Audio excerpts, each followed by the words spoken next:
Bismillahirrahmanirrahim. Assalamu alaikum to all of you. This is Abdul Ghaffar Abbasi here. Today we will discuss the last portion of the main topic, that is the chemistry of ethane. And what we have covered the introduction of ethane, then molecular orbital structure, then we have discussed the physical properties, and then we have discussed the chemical properties. And today we will discuss the last topic, that is the preparation of ethane and uses of the ethane. So ethane can be prepared by the following methods. These are the four important methods which we will discuss. Number one is the reduction of ethyl iodide. Second one is methyl iodide or Wurtz reaction. Third one is the catalytic hydrogenation of ethene, and last, hydrolysis of the Grignard reagent. So number one is reduction of alkyl halide or ethyl iodide. Ethyl iodide can be directly reduced with reducing agent like zinc, hydrochloric acid, sodium and alcohol, nickel and hydrogen. Like this is the ethyl iodide, C2H5. Like in this way you can write it. This is called as the ethyl iodide.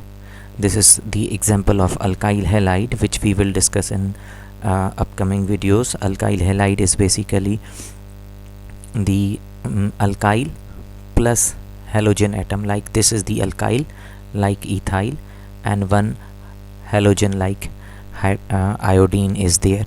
So this is the ethyl iodide, and it is being reduced with the reducing agent like the zinc and hydrochloric acid, or sodium and alcohol, nickel and you can say that hydrogen.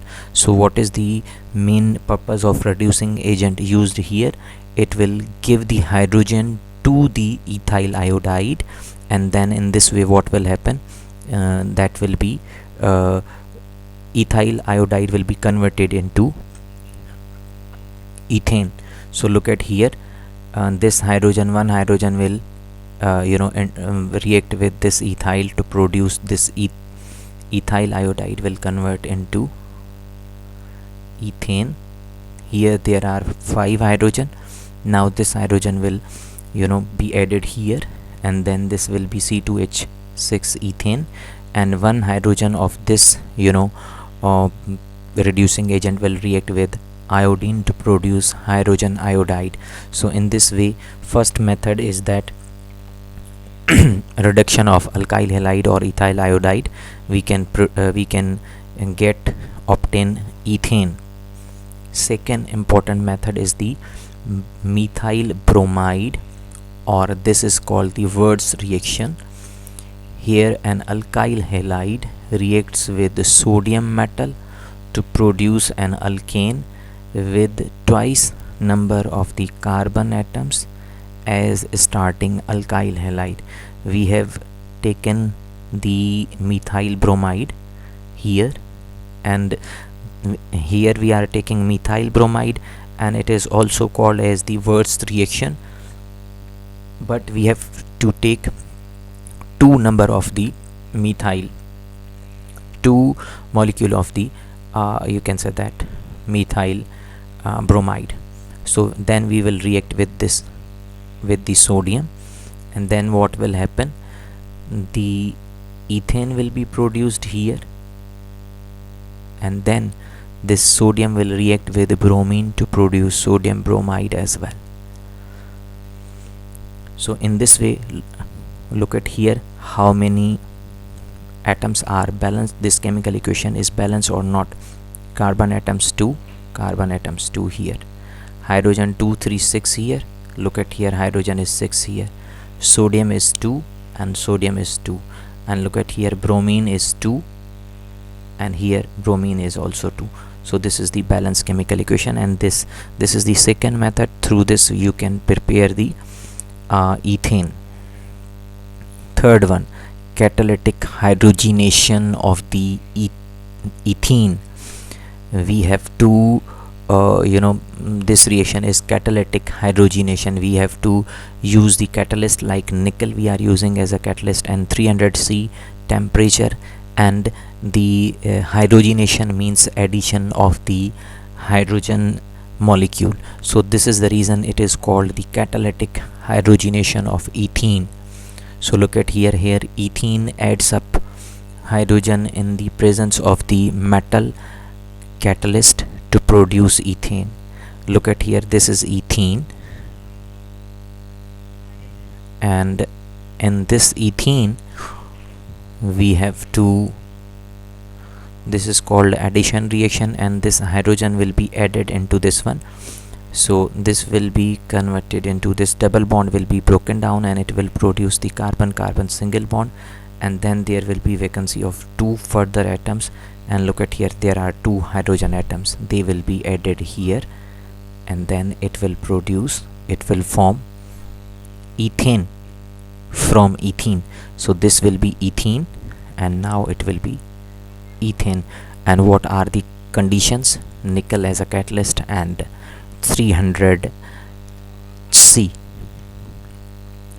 Now the fourth main reaction is the hydrolysis of the Grignard reagent. So first of all, you must know what is Grignard reagent. Let's look at in detail that what is the Grignard reagent. There are 3 parts of the Grignard reagent. It is basically one of the very important reagent in organic chemistry. Number 1 is the alkyl radical, and then second one is the magnesium, and third part is the halogen ion. Alkyl radical we can use any one, like we can take methyl, ethyl, propyl, right? But second, look at the second the part of the Grignard reagent, that is magnesium. We have to, this magnesium will be constant, we cannot replace this magnesium with another metal. So we have to, if we are forming any Grignard reagent, we can use any alkyl radical, but the magnesium will remain same, it's constant. Third one is halogen ion. You can take any halogen like chlorine, fluorine, bromine, but we will we have to keep same position of the magnesium, we cannot replace the magnesium. Like for example, this is ethyl magnesium iodide. One is alkyl radical, that is ethyl, second one is magnesium, same, third one is the iodide, that is the halogen ion. Second example is the methyl magnesium bromide. Look at here, magnesium in these both examples of the Grignard reagent, that is same. So in this way we can form the Grignard reagent. I hope you understood this, the topic how to form Grignard reagent. Number 4th, hydrolysis of the Grignard reagent. This is the 4th the process. Grignard reagent reacts with water to produce ethane.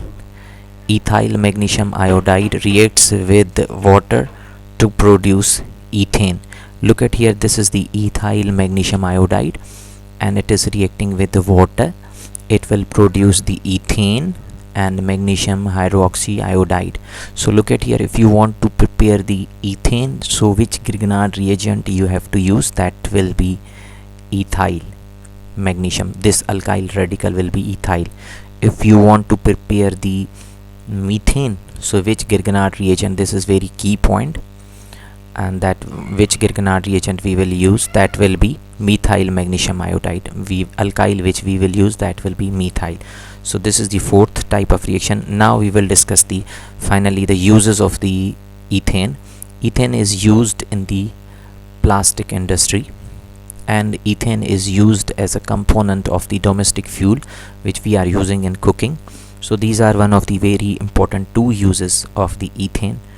So in this we have covered the complete topic, that is the chemistry of ethane.